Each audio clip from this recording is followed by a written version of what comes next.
Welcome to This Week in East Brunswick. This week, Amy Fisher brings news from the schools. From Lawrence Brook, a celebration of cultural diversity. And from the high school, a drug prevention exhibit provided by J&J. Also this week, Dr. Lorraine Hale of the Hale House in New York City speaks to hundreds of teachers from private schools for children with special needs. And speaking of kids with special needs, Karen Burke and Lieutenant Ralph Lamo talk about the success of this year's Daisy Breakfast, held Sunday. On our continuing series, Your Pet Doctor, Dolly Vasta and Dr. Brian Johnson discuss the dangers of insecticides. This and more, including a review of this week's Town Council meeting. But first, some information about scheduling on Channel 8. For those of you too busy to catch programming during the week, every Saturday features reruns of the week's shows. On Saturday, April 4th, seniors can start the weekend off right with a workout designed just for them. That's on Look Great, Feel Great at 9:30. At 10 o'clock, tune in for the latest on investment strategies on You and Your Money. And at 10:30, Stories from the Library offers preschoolers an alternative to cartoons. And at 11 o'clock, 18 Growing Up in East Brunswick focuses on the concerns of the township's youth. Technological tools for East Brunswick High School students is the topic of April's edition of Spotlight on Education. That's Saturday morning at 11:30. And at noon, it's the township's own news and information program, This Week in East Brunswick. At 12:30, Steve Sackman explores the benefits of martial arts and bodybuilding on Let's Talk Health. And at 1 o'clock Saturday, it's the School Board Candidates Forum, which will be cablecast live from the library Tuesday night, March 31st at 7:30. Hi, I'm Amy Fisher. Today I'm at Lawrence Brook School with Kathy Brunner, the 5th grade teacher and the multimedia person for today. Kathy, what's happening today? Today we're celebrating the multicultural theme of the Affirmative Action Program for our East Brunswick school system. And it involved 63 fifth graders who took an integrated approach with different subjects in researching their heritage. And you can see that they've done maps and posters and a lot of research on their own country that they've came from. How many countries are represented? There are 27 countries represented in our fair today. That's just from one grade level. It's quite amazing, isn't it? Yes. We truly have a representation of the world at Lawrence Brook School, and we're very grateful for that. Well, we're going to see some of the wonderful things that are happening here. Thank you very much, and congratulations. Thank you. The fair included performances of dance from around the world, tables filled with all sorts of food, and a quilt designed by the 5th graders. The quilt, Karen Ashman's idea, is made up of 64 squares representing the 27 countries of origin celebrated at the fair. The 5th graders designed the squares at home and then painted them under the direction of art teacher Valerie Rubinskis. The children's mothers then formed a committee and sewed the quilt together. The 5th graders have dedicated the quilt, called Threads of Our Heritage, to Lawrence Brook School.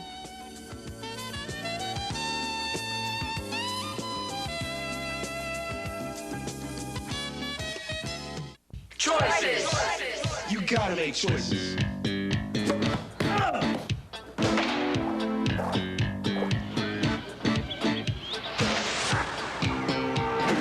Hey kid, you wanna fly? You gotta buy.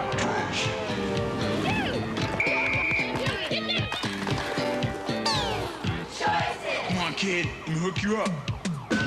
Exercise the right choice. Visit your local park and recreation department today. Hi, I'm Amy Fisher, and today I'm in the East Brunswick High School Library with Dr. John Kopka, our Superintendent of Schools, and Mrs. Anna Rice, our Health Department Chairperson. And we have a very special exhibit here this week from J&J. Anna, could you tell us about it, please? Yes, this is an exhibit that was loaned to us by J&J. They brought it into our library, and we are using it as part of our substance abuse program.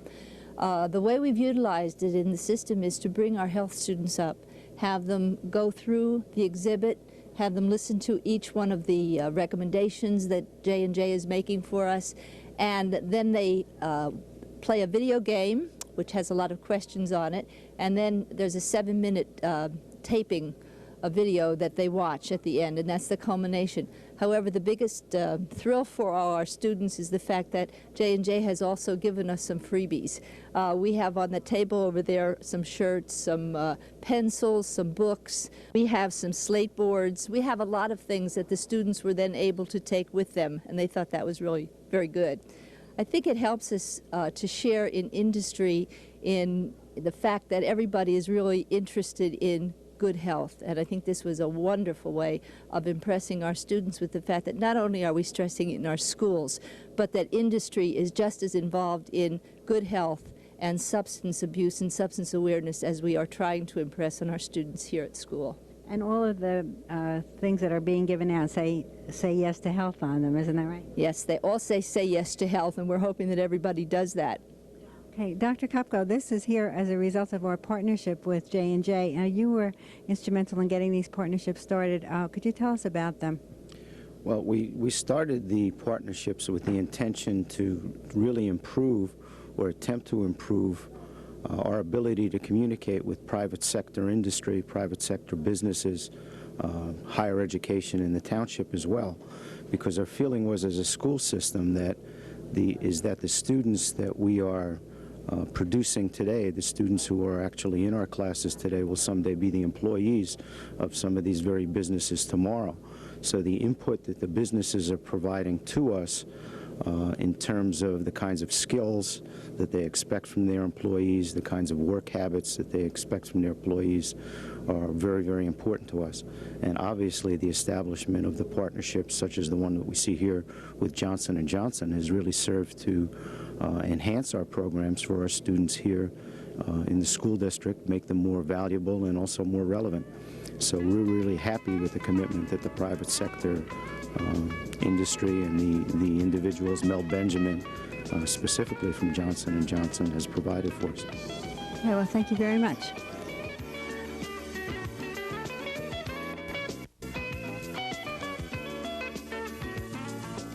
Educating children with special needs was the topic of a conference held this week at the Ramada Renaissance. The Council for Private Schools is an organization that shares common concerns in educating children with special needs. At this year's conference, attendees listened to a pioneer in child care and education. Dr. Lorraine Hale, daughter of Mother Hale and co-founder of the famous New York Hale House, talked to the group about caring for children who are born addicted to drugs and who are born with the HIV virus. Dr. Hale's message stressed the need in America to change the way these children are raised. I could not understand parents permitting children to come to school in those days with weapons, and we didn't do anything about it. And now that they come to school with, many of them, some of them, not that many, they come to school with guns, we get very upset. But we don't stop situations in the beginning. We act as if they're going to go away. The problems we have today, we would not have to have programs for adolescent drug abusers. Because I will say to you, if ever I have seen a trip nowhere, it's drug rehabilitation and prevention. Prevention is good.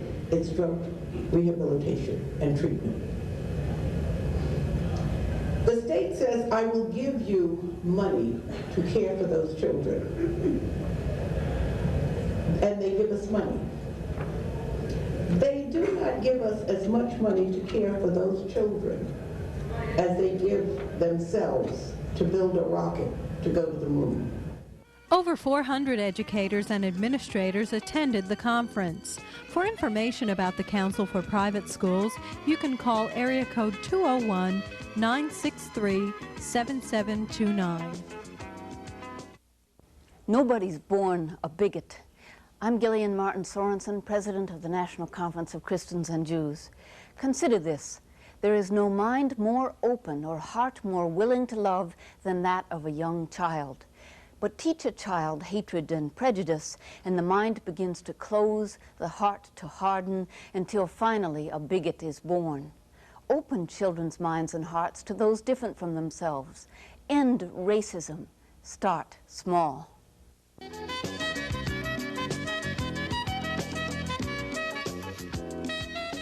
Hi, welcome back once again to Your Pet Doctor. I'm Dolly Vasta, and my co-host... I'm Dr. Brian Johnson from the Cranberry Veterinary Hospital in East Brunswick. And we have a very good subject today, because today we're going to be talking about pesticides, insecticides, and the effect they have on our pets. A very important one for this time of year, when the yard companies are going to be putting down the necessary chemicals to protect the lawn and kill some of the bugs that are out there. We want to make sure that our pets don't get it on their feet, lick it, and get it into their intestines that will damage it, as well as burn their paws. So a couple of good rules. When you have a company come in to put it down, or whether you do it yourself, make sure that you wipe the dog's feet off after they come in, and don't let them out there to run on the treated area until either you wash it down with a good soaking or we've had a good rain. Very important. Okay, what about within the house? Now, you know, a lot of us have stuff in our garages, and that can be just as dangerous to an animal as it can to a toddler, because an animal really has that kind of curiosity that a toddler has. Things have progressed a great deal over the last few years. There are certain chemicals available now. Pyrethrins, they're actually made from the chrysanthemum. And the permethrins, which are a synthetic copy of these things. They're very safe, they're very effective. The pyrethrin is a part of most flea sprays that we have, most of the tick sprays, but they're highly effective. I would recommend something of this nature. If you have fleas in the house, which the time is coming, we'll have to do a show on fleas too. All right. But if you have these things in the house, if you have want to keep the insects down, we use growth inhibitors. This is not a poison as we know it, but actually prevents the bug from developing to its normal state. These are safe, and you or I or our pet could literally drink the material without causing any harm. It only affects those animals that go through a metamorphosis or life change form. The other thing I was thinking of in particular too are things like rat poison. We really have to be careful and responsible where we store and where we put it. Now, that's an even bigger problem than you realize, because the first generation of poisons would kill the rat with one ingestion. The rats became very resistant, so they came out with a second generation and now a third generation. The most common way that we find dogs and cats poisoned is from eating the rat or the mouse that has eaten the poison. This will stay active in the body for up to 5 or 6 weeks, so that if you give them the antidote and continue it for only 3 or 4 weeks, they will then die from the poisoning 4 weeks down the line. So some good things to remember are to be cognizant of where you're going to put poisons. Be responsible. Don't overuse them. Use them where necessary. Preferably have a professional come in and tell you how to use it or where. Also, outside, when you're going to be putting things on your lawn, do little signs on the lawn so people who are walking their dogs are aware too of what might be on the lawn. And everybody tries to keep their dogs off of other people's lawns, but dogs being dogs will wander off, get it on their feet. So try and keep them on the sidewalk. Absolutely. Be a responsible dog owner as well. Train your dog to go in the right places. It's not the dog which is bad. It's the owner, and I'm on the dog side, so I've got to stick up for my dogs. They're not the bad ones. Well, that's true. Is there anything else we should remember just before we sign off here on anything that you want to say to be careful of? Just use it, follow the directions. If it says to use it twice a week, don't think it's better to use it 4 times a week.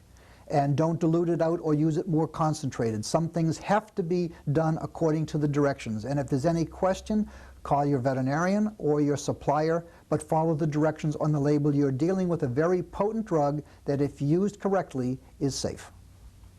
And with those words, I thank you. My pleasure. We'll see you all next week, and do we have fun, because we're going to be starting our series about how to pick out a pet. And by the way, if you have any questions that you really want to ask us, just send in a postcard to Channel 8, the library, East Brunswick, New Jersey, 08816. Take care. We'll see you all. Hi, I'm Karen Burke, Manager of Recreation for East Brunswick Township, and with me today is Ralph Lamo of the Special Police. And Ralph is a very special person and his group to the Daisy Recreation Program. Ralph, and to the BIC Association. That's the East Brunswick Association for Brain Injured Children, who are the recipients of all your endeavors today from the Daisy Breakfast. So, Ralph, how about giving us some history? Thank you, Karen. Well, the history of the breakfast is this is our 9th annual breakfast. We started out very small. We didn't know what to expect, and each year it grew, and now it's a highly successful program, and it's due to a lot of people. We have these donors who donate all the food. We have the people at the Ramada here who let us use their facility, as well as providing us with their chefs and their managers and their maitre d's. In addition, we have about 80 volunteers, civilian volunteers, to wait on tables, pour coffee, clean the tables. It's truly a community effort. And no one person should get credit for this. Everybody, including the people that buy tickets, are responsible. We tried, the best year we've had, I believe, Karen, we raised $14,000. And we're hoping to top that this year. This looks like so far, it looks like a banner day. Amen, and, amen to that. Hopefully, I'd like to stress that there is absolutely no expenses taken from any money raised today.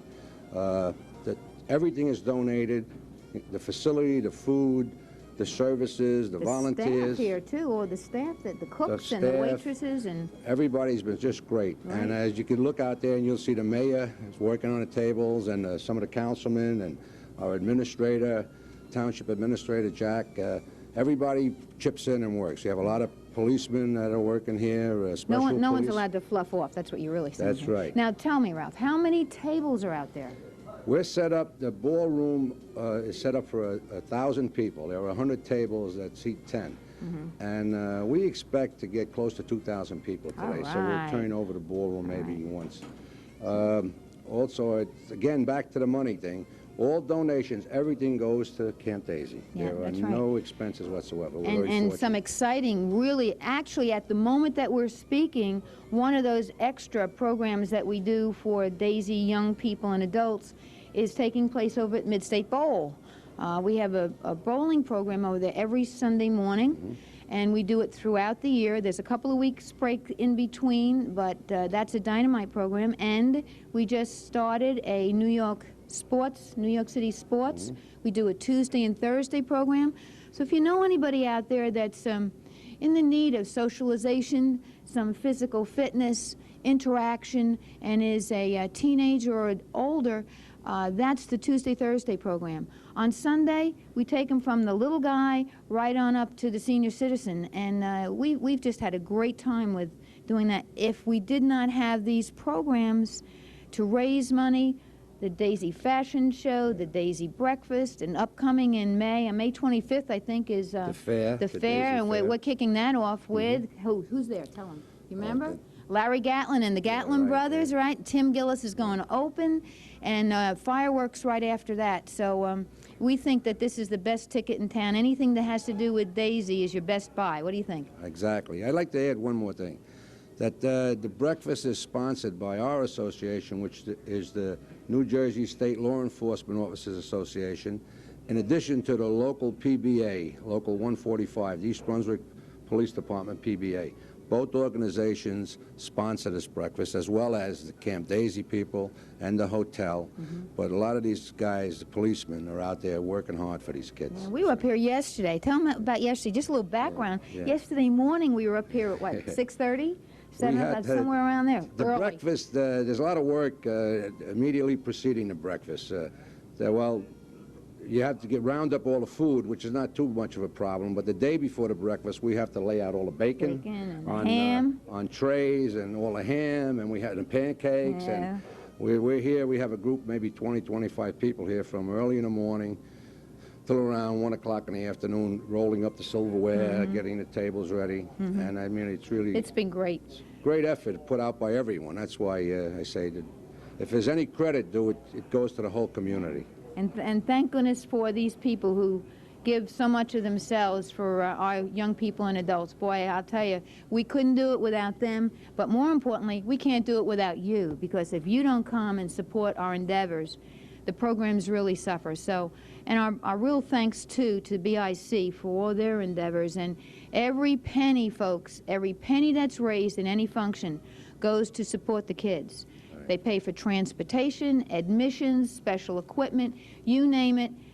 They're great. So our hats off to the BIC. And for myself, from East Brunswick Township Division of Recreation, and from Ralph Lamo, we just like to say, if you didn't make it for the 9th annual, you make sure you come see us for the 10th, because we'll be back next year, and we want to see you, okay? Amen. All right. Love you.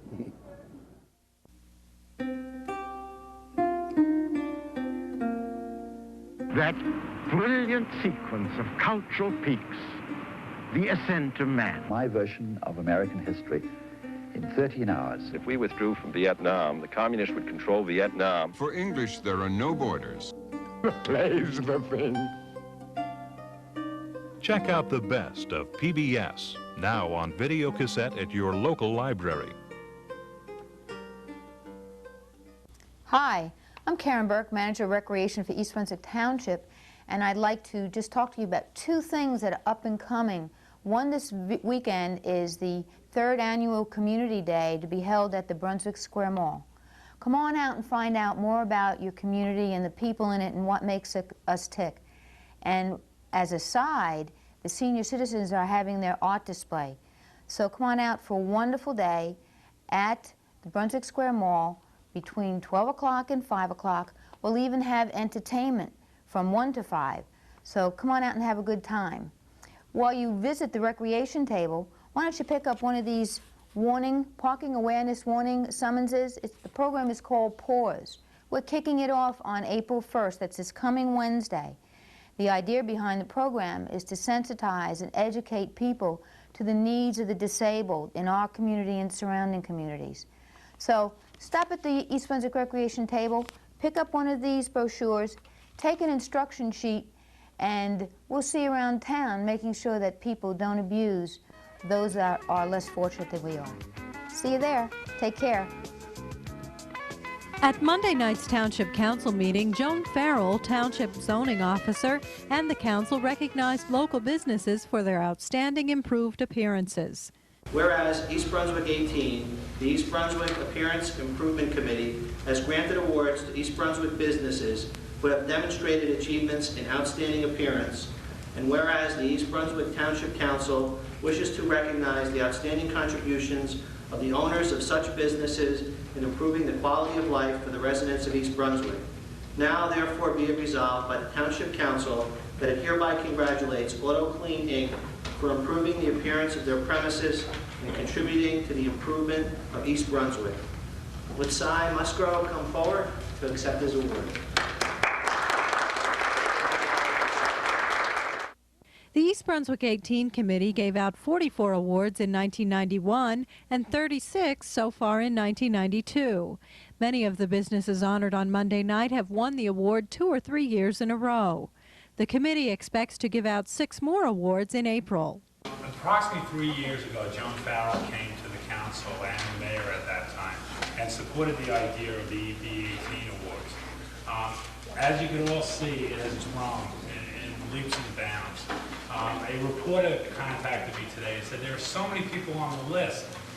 What does that mean? Giving some indication that everybody in town gets one of these, but that isn't the case. The 36 names that were up there are truly businesses that care about this community, have demonstrated that they care about the community by keeping their property clean and moving forward the way they should move forward. And I have to commend all of you. You have done a fantastic job. We hope to add names to the list in 1993. But in the meantime, I have to congratulate all of you because you are the ones that really care about East Brunswick, and the residents of East Brunswick should support you as well. In other council news, the council voted to delay an ordinance that would permit a Route 18 billiards hall to open on Sundays from noon to midnight. East Brunswick Billiards was issued 3 summonses recently for staying open past midnight, for opening on Sunday, and for operating more video games than permitted. Councilman Irving Sporn said over his telephone speaker box that this ordinance should not pass because the billiard hall knowingly violated existing laws.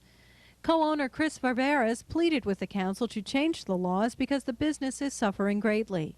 As a result of the vote to delay, the ordinance would not go into effect at least until May. Also at Monday night's meeting, Councilman Anthony Riccobono discussed a resolution requesting the EPA to secure the Freed Industries Superfund site. Phase 2 activities, which I didn't send you, includes a section which says sediment sampling in the pond and streams at 11 locations. So therefore, they do not know exactly what is in these streams. I went down to the site itself, took pictures at the site to make sure there had been no changes since I had been there last. I was able to get onto the site there. The guard was in the shed set up for him. I heard the music in the background. He never came out and confronted me.